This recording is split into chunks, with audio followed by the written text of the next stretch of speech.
Sí me gustaría, hermanos, pediros especial atención, que pongamos el corazón en ser permeables a la palabra de Dios y a la Escritura, porque Génesis, como vimos el otro día, es la columna vertebral de toda la Biblia. Es el principio, es el fundamento, y desde ahí se va a articular los principios que luego vamos a ir viendo a lo largo de toda la Escritura. Hoy he hecho una selección de algunas cosas que las voy a picotear un poco por encima, no me dará tiempo a profundizar en ellas, pero sí creo que podemos vislumbrar algunos principios que luego vamos a ver. Para mí esto es importante porque sin duda todos los que hemos nacido de nuevo y tenemos el Espíritu Santo de Dios, el Espíritu Santo de Dios tenemos que dejarle trabajar en nuestras vidas y lo hace a través de su palabra. La palabra para un nacido de nuevo no es letra muerta. La palabra de Dios en conjunción con el Espíritu es nuestro vivir. Y cuando dejamos que la palabra haga eso, va transformando y creando una impronta en nuestro corazón, en nuestro interior, que nos ayuda a tener discernimiento. A tener discernimiento de las cosas que agradan o no agradan a Dios, a tener discernimiento de los engaños de este mundo, a tener discernimiento de las estrategias del padre de la mentira, porque si confiamos en nuestra propia inteligencia, estamos vendidos. Porque las personas, incluso las más inteligentes, solamente pueden pensar con los datos que tienen. Pero si la información y los datos que tú tienes te vienen filtrados, por muy inteligente que tú seas, es imposible. Tenemos nuestra mente dentro de una especie de jaula. Y la palabra de Dios viene a revelar la voluntad de Dios, a revelar la realidad de muchas cosas. Y es por fe, porque nosotros no tenemos datos suficientes para entender y comprender muchas cosas, porque hemos nacido en este mundo. Pero cuando vamos dejando que la fe haga su obra y el Espíritu Santo vaya dando revelación y vamos conociendo la Escritura, nos damos cuenta que la verdad y la realidad están muy por encima de lo que a lo mejor se nos había ocurrido pensar. Así que aquí tenemos algunos principios, hermanos, que si el Espíritu Santo los graba y los clava aquí, nos dan discernimiento para muchas cosas. En Génesis 11 tenemos la famosa Torre de Babel. Dice el versículo 4 que los hombres dijeron: edifiquemos una ciudad y una torre. Cuando todo el mundo piensa en este capítulo, el que lo conozca un poco, se habla de la torre, la torre, la torre y la torre. Y pasan por alto algo muy importante. Dice primero una ciudad y luego una torre. No podemos separar la ciudad de la torre. ¿Por qué?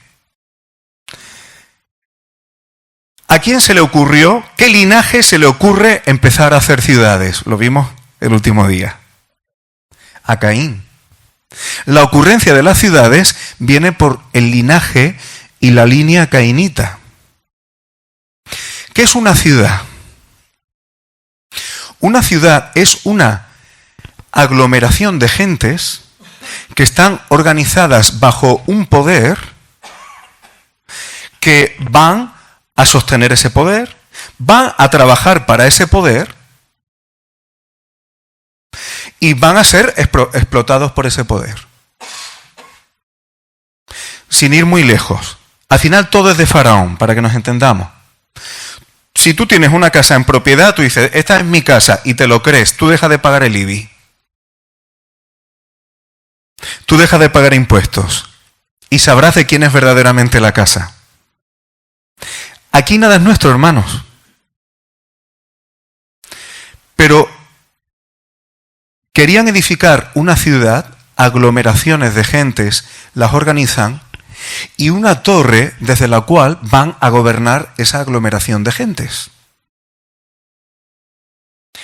Y sigue diciendo, cuya cúspide llegue al cielo. No tenemos tiempo para ver esto tranquilamente, pero esto no es una infantilidad. Porque hay gente que piensa, una torre que por hacerla cada vez más alta y más alta llega al cielo. Eso es imposible. Es que no se trataba de eso, porque tontos no eran. La hicieron en la llanura de Sinar. Si tú quisieras hacer una torre longitudinal hacia arriba, ¿te vas a ir en la llanura? Hombre, vete a una meseta que sea muy alta y ya te ahorras un montón de ladrillos, ¿no? No es tan infantil ni tan simple la cosa. La parte alta de la torre, con los cielos, con el cielo, Shemayim, que puede significar el aire. ¿Recordáis cuando el apóstol Pablo habla de las potestades del aire? Los poderes de esta edificación estaban pretendiendo estar en contacto, sometidos y recibir instrucción de entidades caídas, que les dieran sabiduría, entre comillas, conocimiento, entre comillas, lo mismo que le ofreció la serpiente a la mujer en Edén. Lo mismo.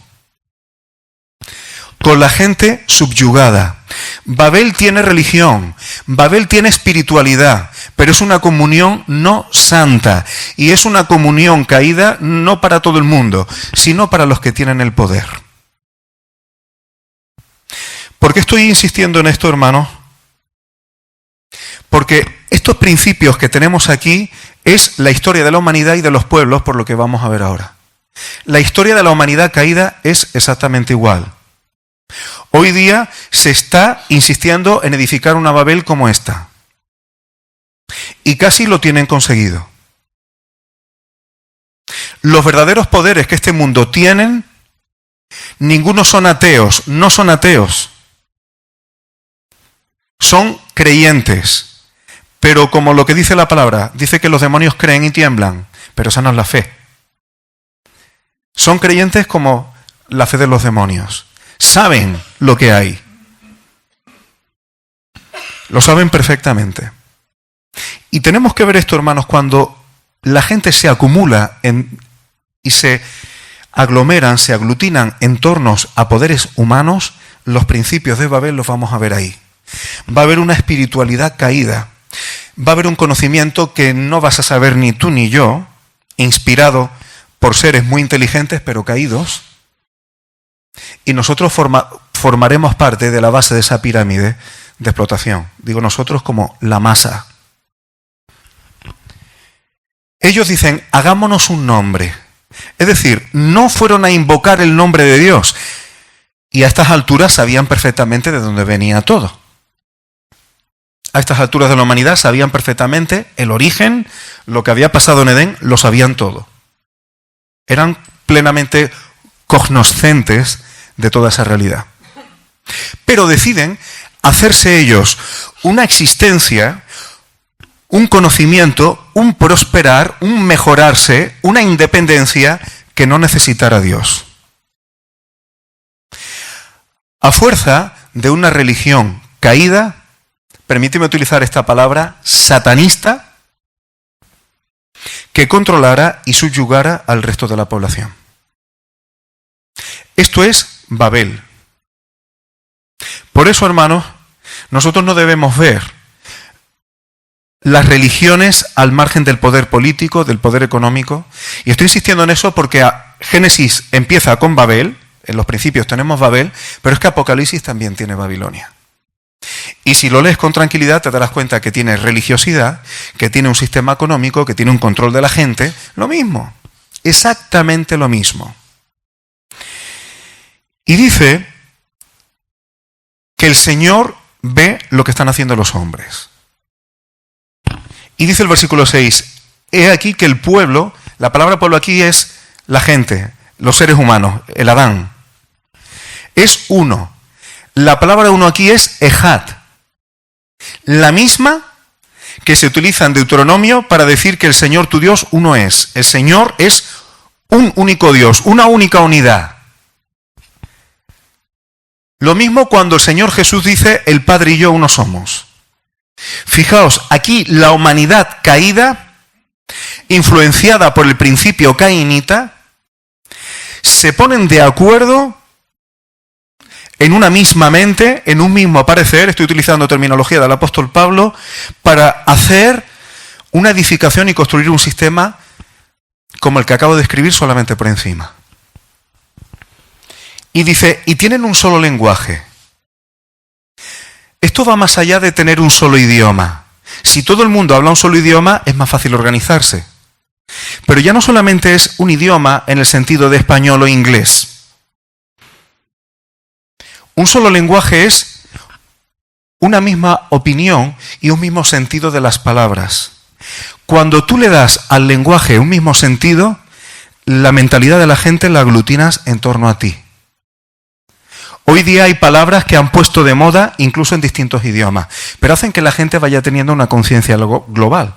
Fijaos que los políticos de muchos países, cuando se dirigen a la gente, los llaman ciudadanos, no los llaman ni patriotas, no, sin fronteras nacionales de países. Hablan de ciudadanía, el mismo principio de Babel. El mundo entero como una ciudad, pero eso sí, que tiene una torre cuya cúspide tiene una comunión no santa, y tener a la gente y a la humanidad subyugada de tal manera que no va a poder librarse de este sistema a menos que venga el Señor Jesús y lo haga como ha prometido. No queda otra. No queda otra. Tienen un solo lenguaje. Durante años hemos oído palabras como tolerancia. Si tú opinabas distinto al sistema, eres un intolerante. Y empiezan a meter palabritas que repiten, y pudiéramos hacer una lista, pero entonces se me iría el tiempo en esto, que lo que va haciendo es que la gente tenga un mismo lenguaje. Y les hace sentir que tienen unos valores y una moral por repetir ese tipo de cosas. Cuando la gente está vacía, tú ofrécele cualquier tipo de pseudo-moral que si no tienen compromisos con esa pseudo-moral, te van a ir como si tuvieran esa superioridad moral. Utilizamos un mismo lenguaje y nos da la sensación de que hay un acuerdo y que hay unos patrones morales que nos guían. Así, hermanos, y esto es psicología social pura y dura, se manejan a las masas, entre otras cosas. Esto es totalmente contrario a lo que como pueblo de Dios, y ahora veremos, porque lo veremos en Abraham, Abraham es un llamado a formar parte de una nación y un pueblo al margen de Babel. Y ya voy adelantando lo que viene después. Y esa es la historia de toda la Biblia. Por eso el apóstol Pedro se permite decirnos que no andemos en las pasiones del alma, sino que porque estamos como peregrinos y extranjeros. Es lo mismo. Estamos en este mundo, pero no somos del mundo. Palabra del Señor Jesús. Todo va en esa línea, hermanos. Todo va en esa línea. Por eso el apóstol Pablo dice, os ruego, esto es 1 Corintios 1:10, hermanos, por el nombre de nuestro Señor Jesucristo, que habléis todos una misma cosa. Que no haya entre vosotros divisiones, sino que estéis perfectamente unidos en una misma mente y en un mismo parecer. Y me voy a morder un poco la lengua, un poco, pero no del todo, para decir que el principio que hoy día desgraciadamente se está siguiendo en muchas congregaciones es el principio cainita. Porque están mezclando el lenguaje de Cristo con el lenguaje del mundo. Y eso solamente lleva divisiones. Están mezclando el sentir de Cristo con el sentir de la carne. Y eso solamente lleva divisiones. No está hablando, tenés todo una misma línea doctrinal en cada detalle. Hermano, eso es infantil. No somos como las latas de refresco todas igualitas. Ni el propósito de Dios es ese. La gracia de Dios es multiforme.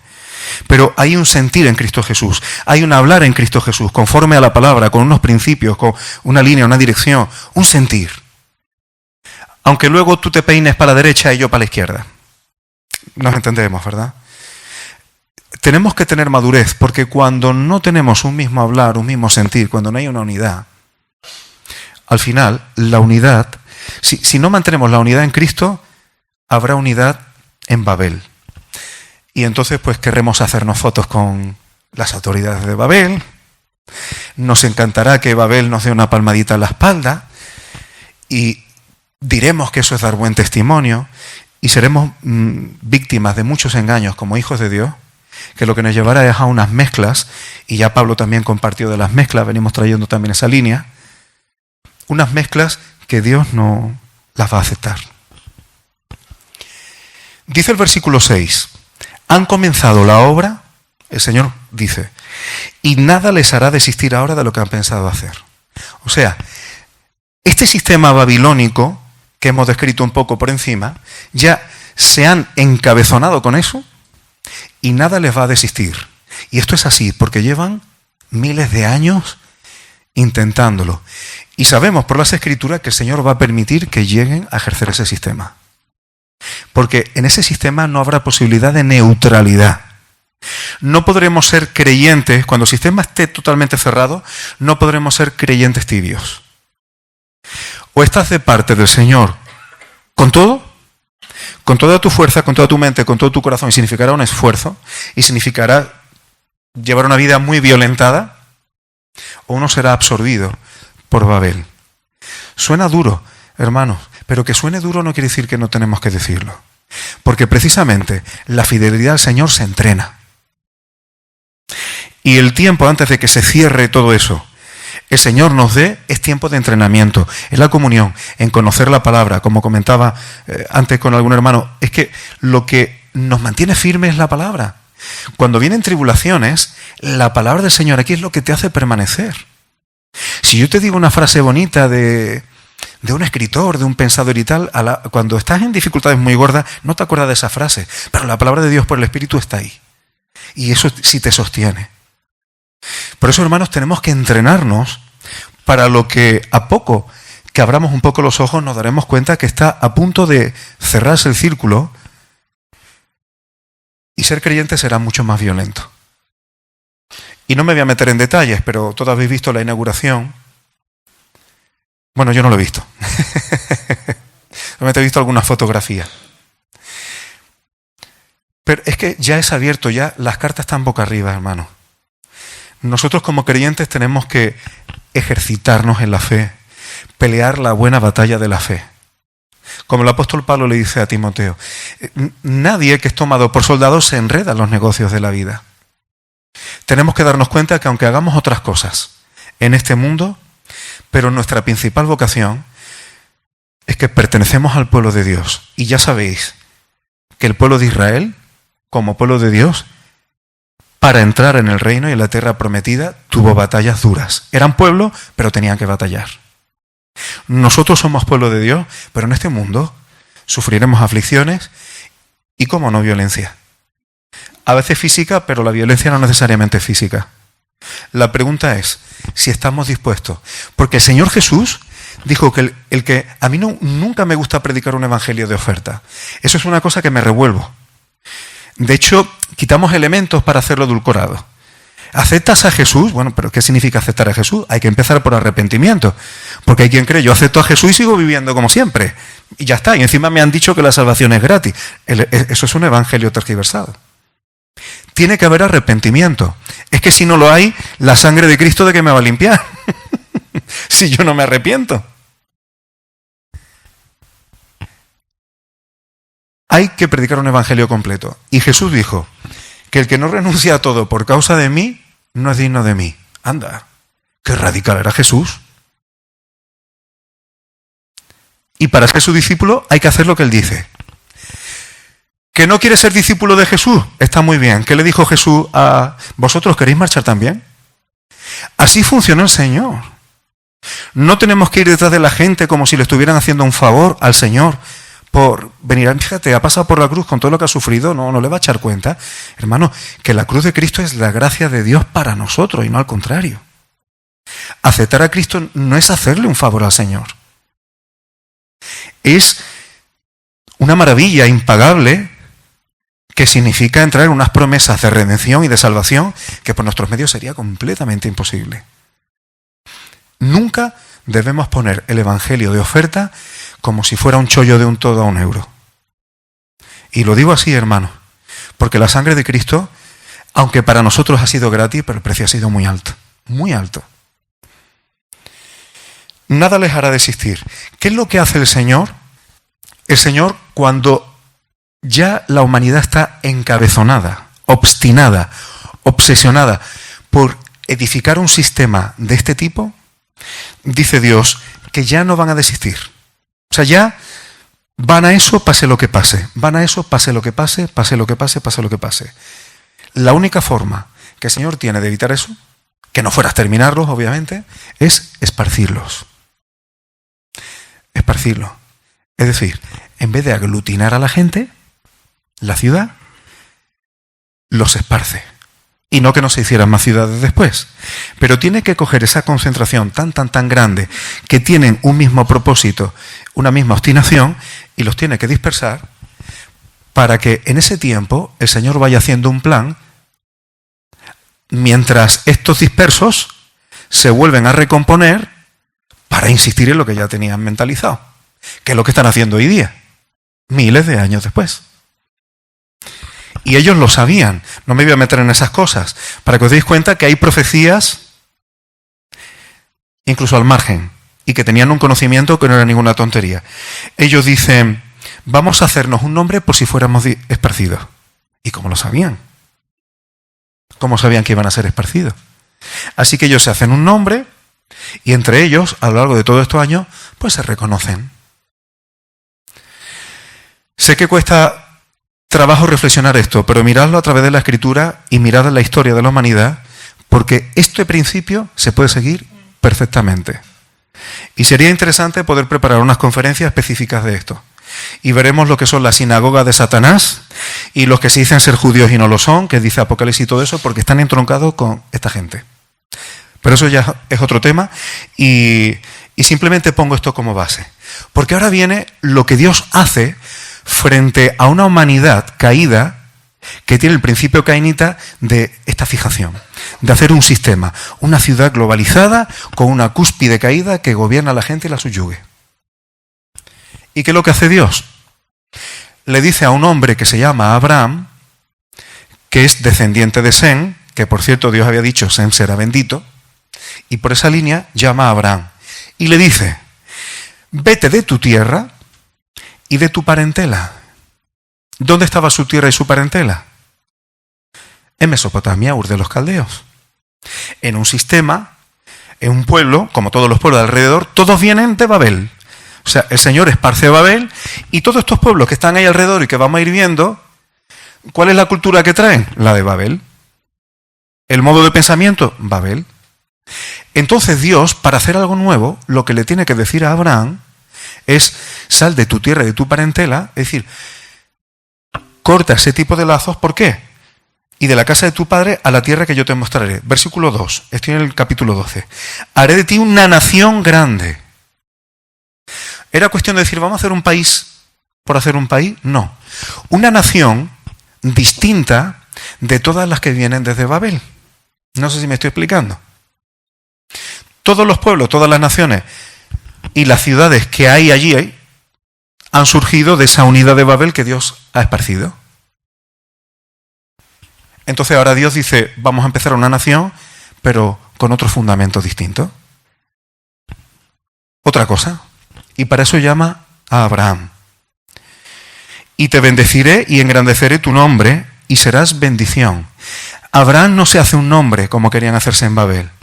El que le da un nombre es Dios. Dios quiere bendecir a Abraham, porque Babel no iba a tener bendición. Yo quiero que veamos ese contraste, hermano, porque ese contraste sigue hoy día. Porque la religión mancha y pura es atender necesidades, pero también, dice Santiago, es guardarnos sin mancha del mundo. Es decir, no mezclarnos con Babel. Es que el sentido de la Biblia, hermano, es el mismo a lo largo de todas las Escrituras. Es el mismo. Serán benditas en ti todas las familias de la tierra.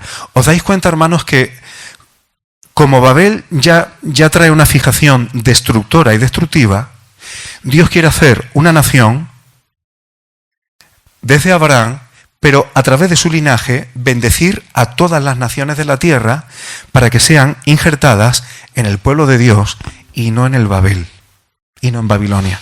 ¿Vais viendo esta dicotomía, esta dualidad? Cuando Abraham recibe esta bendición, al final del versículo 7 y el versículo 8, dice que edificó un altar a Jehová e invocó el nombre de Jehová. Esto no es gratuito, hermano. Un hombre que viene de un pueblo que proviene de Babel, lleno de idolatría, que quería hacerse un nombre y quería independizarse de Dios, Dios lo llama y lo que él hace es adorar a Dios e invocar su nombre. Un buen comienzo. Para el que va a formar la génesis de esa nación que Dios quiere formar.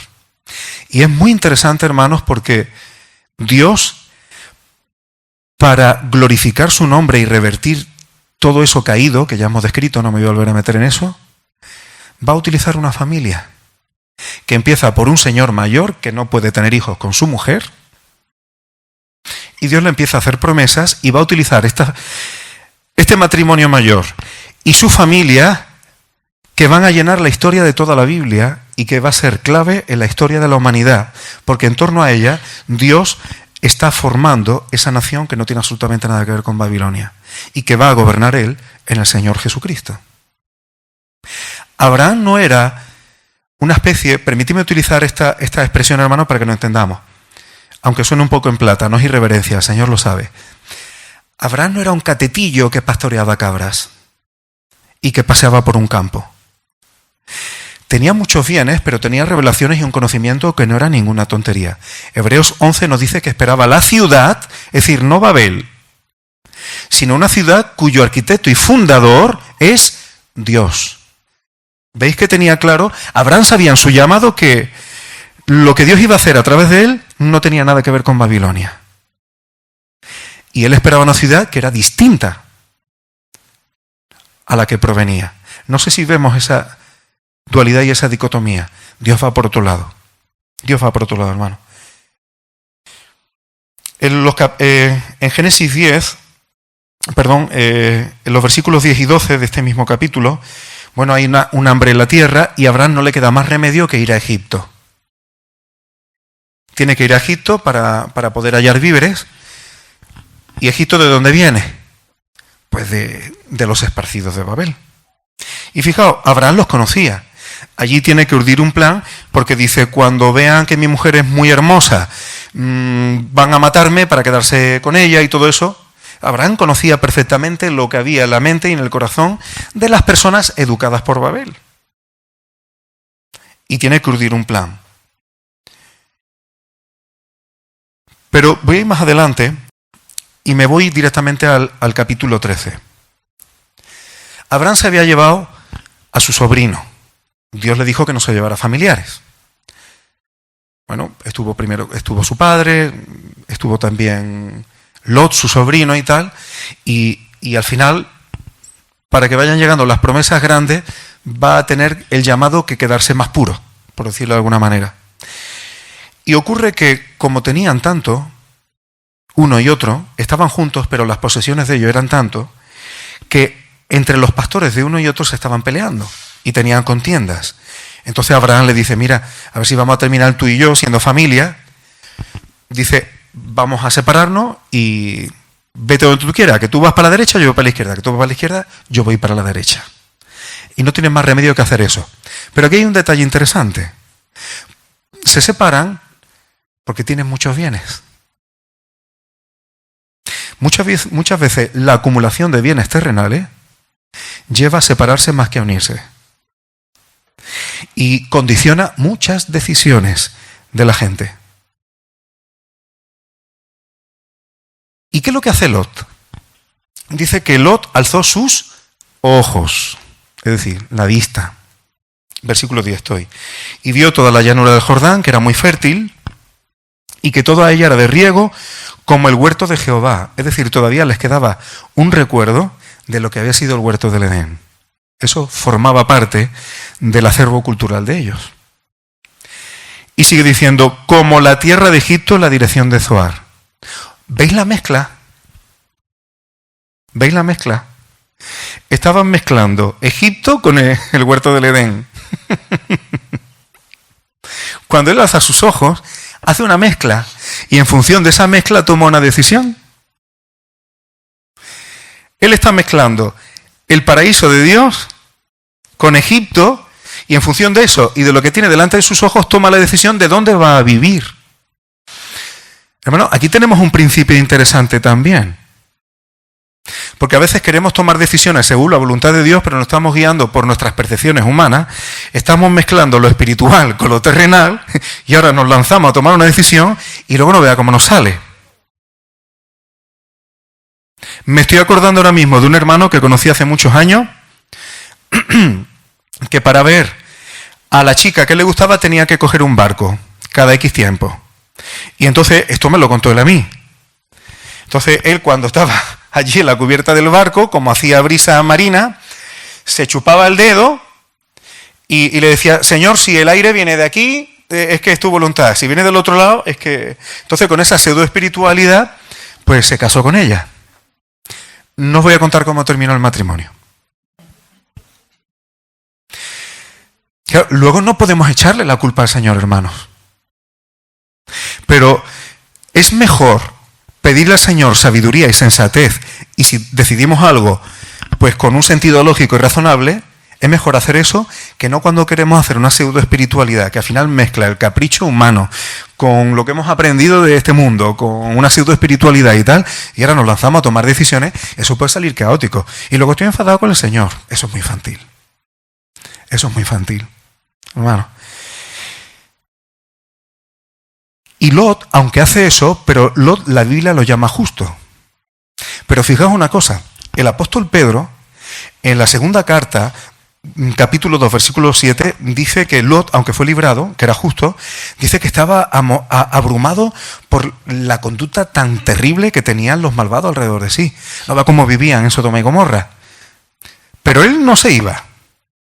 Era justo, pero estaba allí metido porque le iba bien. Es decir, Lot era creyente, vamos a decirlo así, pero su vida estaba completamente mezclada con el principio de Babel.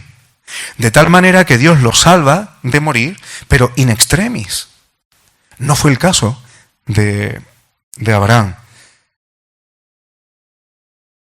Una vez que ya se queda sin Lot, Dios le promete a Abraham que la tierra que ves, la tierra de Canaán, va a ser de él y de su descendencia para siempre. Y que su descendencia va a ser numerosa como el polvo de la tierra. Y le dice, versículo 17, aquí tenemos un principio interesante, que vaya por la tierra que le va a dar a él y a su descendencia, dice, recórrela, porque te la voy a dar.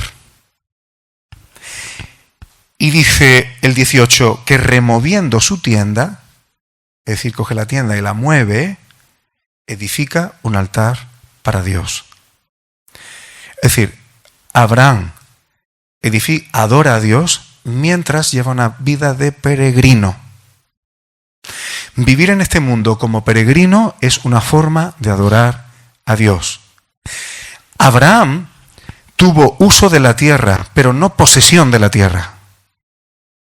Porque dice Dios, porque a ti la daré, no dice ya te la he dado. Y Abraham es tremendamente respetuoso con lo que Dios le dice. Y esto es muy interesante, hermano. ¿Os acordáis cuando hablamos del apóstol Pablo en 1 Corintios, creo que capítulo 7? El que tenga bienes como si no los tuviera. El que tiene esposa como si no la tuviera. No está diciendo que nos desentendamos de las cosas ni de la familia. Está diciendo que no poseamos en exceso las cosas. Cuando yo creo que algo es demasiado mío, aunque me lo haya dado Dios, me destruye, lo convierto en un ídolo. Cuando Dios me da algo, esto me lo ha dado Dios y es mío, y enfoco toda mi vida en lo que Dios me ha dado y me enrosco en eso, aunque me lo haya dado Dios, lo estoy convirtiendo en un ídolo. Abraham no idolatró la tierra. Esta tierra es mía porque Dios me ha dicho que me la va a dar. No hace eso. No construyó una ciudad allí. Dios la hará, como dice Hebreos. Esto es un principio interesante, hermano. Porque la Biblia nos dice que huyamos de la idolatría. No idolatremos nada aunque nos lo haya dado Dios mismo. Nada puede sustituir a Dios. Bueno. Muy rápido, hermano. En el capítulo 14 tenemos una guerra mundial, con unos personajes muy extraños que no voy a describir, pero había hasta gigantes. Los refaítas del versículo 5 eran gigantes. O sea, hay un conglomerado, una guerra mundial de las potencias más fuertes del momento, se van a enfrentar en torno al Mar Muerto. Y, o casualidad, hacen guerra contra Sodoma, y cogen todos los bienes y cogen cautivo a la gente, incluido a Lot, el sobrino de Abraham. Y coge Abraham y decide involucrarse con 318 personas en una guerra mundial. y gana de tal manera que es capaz de liberar a su sobrino y a toda la gente de Sodoma y recuperar todo el botín. Con solo 318 personas. Pregunta, hermanos, ¿esta victoria fue porque Abraham era muy inteligente? ¿Quién le dio esa victoria a Abraham sobrenatural? ¿Tú te meterías en un altercado mundial con 300 personas? Que además se han criado contigo y Abraham no era un hombre de guerra. Adiestradas por ti, con el ganado. Se mete en una conflagración mundial y tiene victoria. Y justo cuando tiene esa victoria sobrenatural sobre el sistema, porque todas esas naciones venían de Babel, entonces viene el sumo sacerdote Melquisedec a bendecir a Abraham y viene con pan y vino. Bendice a Abraham y se reconoce que entregó tus enemigos en tu mano, que fue Dios el que entregó los enemigos en mano de Abraham. Y Abraham le adoró con el diezmo de todo lo que tenía. Hermano, esto es una figura de la victoria que tenemos en Cristo. Cristo es el sumo sacerdote según el orden de Melquisedec, lo tenéis en Hebreos. Pero no olvidéis de que si en este mundo tenemos victoria, es sobrenatural.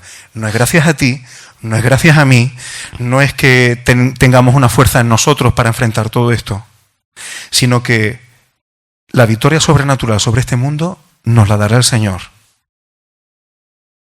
Y adoraremos al Señor Jesús como sumo sacerdote, el que nos rescata de todo y nos va a dar esta victoria. No me voy a entretener en eso, pero es muy interesante, aunque sean muy pocos versículos. El otro día lo compartía con un hermano. Deberíamos estudiar y aprender cómo relacionarnos, cómo vivir en un sacerdocio según el orden de Melquisedec. Y hay unos principios aquí entre Abraham y Melquisedec muy interesante, porque Jesús es sumo sacerdote según el orden de Melquisedec. Está en un tabernáculo celestial, está a la diestra del Padre, es el único que puede entrar hoy al lugar santísimo y una serie de cosas. ¿Cómo nos relacionamos con Melquisedec en nuestra condición? Aquí hay unos principios, muy pocos versículos. Esto lo dejo como un fleco abierto. Abraham no quiere mezclas. Ahora viene el rey de Sodoma y le dice, déjame la gente y tú te quedas todo el botín. Y Abraham dice, no. Vive Dios, que no me quedo con nada tuyo para que tú no digas que tú me has enriquecido a mí. Abraham no quería que fuera Babel, o el príncipe de Babel, quien le diera el nombre, el lugar, el estatus y los bienes. Dependió de Dios. Lo único que tomó Abraham es la parte de los trabajadores, vamos a decirlo así, que habían estado con él. Esto es muy interesante, hermanos, porque nosotros estamos en este mundo, pero aspiramos ¿a qué? ¿Aspiramos a ser un Bill Gates? ¿Aspiramos a ser un Elon Musk y tener multinacionales de este tipo? Pero sí hay hermanos que son empresarios que simplemente encuentran realización en tener gente que trabajan para ellos, en sus empresas, son creyentes, pero en saber que le están dando de comer a familia, eso les realiza. Eso les realiza. No están buscando un estatus para ellos frente al mundo, sino están procurando, en este sistema económico del que tenemos que vivir, que haya familias que puedan subsistir. Y Abraham tomó la parte de los que le habían ayudado. Él ya tenía lo suyo, no quiso ni el estatus ni el encumbramiento por parte de Sodoma. Dios le dice a Abraham, después de esta conflagración mundial, en el capítulo 15, versículo 1, no temas, Abraham, yo soy tu escudo. Sin duda, lo hemos cantado antes, ¿no? Yo soy tu escudo. Dios había protegido a Abraham. Y tu galardón será sobremanera grande. Abraham fue justificado por la fe, pero aquí ya no está hablando de justificación, está hablando de recompensa. Porque está dejándose guiar por Dios en todas las cosas. Y eso tiene su fruto. Lo que Abraham siembra tiene fruto. Y Abraham está creciendo en fe. Fijaos una cosa. A Egipto va con miedo. Hay hambre, va a Egipto con miedo a ver si me van a matar para quedarse con mi mujer. Pero a estas alturas hay una guerra mundial, secuestran a su sobrino y coge con 300 personas y se mete. ¿Os dais cuenta que la fe y el valor de Abraham ha cambiado? Ha ido creciendo. No era una fe estática. Cuando Dios le dice, te voy a dar galardón, te voy a recompensar, vas a heredar la tierra y todo eso, pero claro, Abraham dice, pero si yo no tengo hijos, el que me va a heredar es un siervo mío, es mi mayordomo. Entonces me está diciendo esto, pero yo no tengo hijos. Y Dios dice, mira, vas a tener una descendencia. Dice, pero no te va a heredar él, sino un hijo tuyo. Y ahora Dios, para las promesas, y no me voy a meter en eso, Dios va a hacer un contrato jurídico que tiene valor en esta época. Pensad que aquí la gente no tenía hojas de papel y que las tablillas sumerias de Mesopotamia eran unas rocas y ahí cincelaban y ahí se escribía. Es decir, si yo firmo un contrato contigo, no llevamos papel ni llevamos una piedra para cincelarla. Entonces se hacía una serie de ritos que tenían valor legal. Y Dios va a hacer un contrato jurídico con Abraham. En esta época se partían animales. Entonces si yo iba a hacer un contrato contigo, parto unos animales, paso por medio y digo, si yo no cumplo mi palabra que te estoy diciendo hoy, que me pase a mí lo que le ha pasado a estos animales. Y Dios hace eso con Abraham. Por eso dice, de cierto te digo, ten por cierto. Y Dios firma un contrato con Abraham. Y como una antorcha de fuego pasa por medio de esos animales. Y Dios jura por sí mismo. Impresionante, hermanos. O sea, Dios está ratificando con todas las de la ley de manera que se puede entender perfectísimamente que lo que está prometiendo eso va a ser sí o sí. Y lo hace.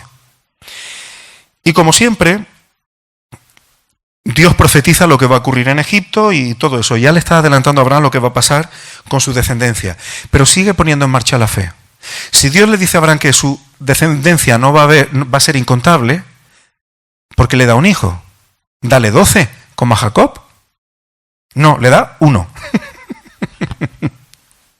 Si yo quiero fortalecer tu fe de una manera terrenal, y te prometo que de una forma sobrenatural tu descendencia va a ser incontable, pues yo qué sé, te doy 10, 12, 15 hijos y tú te lo crees. Oye, pues mira, sí. Y más, pues no, le da 1. Y el que tiene con la sierva de Sara, porque se le ocurre a Sara, ese no va a ser, ese no. 1. Y de ahí vendrá la multitud. Dios trabaja la fe de las personas y la fe no es calculable. La fe no entiende de probabilidades. La fe solamente entiende de confiar en Dios con todo. Te muestre más o te muestre menos. Quedémonos con estas cosas, hermanos. El eje vertebral de toda la Biblia está en Génesis. En estas cosas están los principios que podemos seguir a lo largo de toda la Escritura. Si el Señor nos despierta ese instinto, la Escritura se nos van abriendo, nos va dando flashes. Y todas esas imágenes que se nos vayan quedando dentro del corazón van generando la impronta y el sentir de Cristo. Que eso es lo que debemos tener.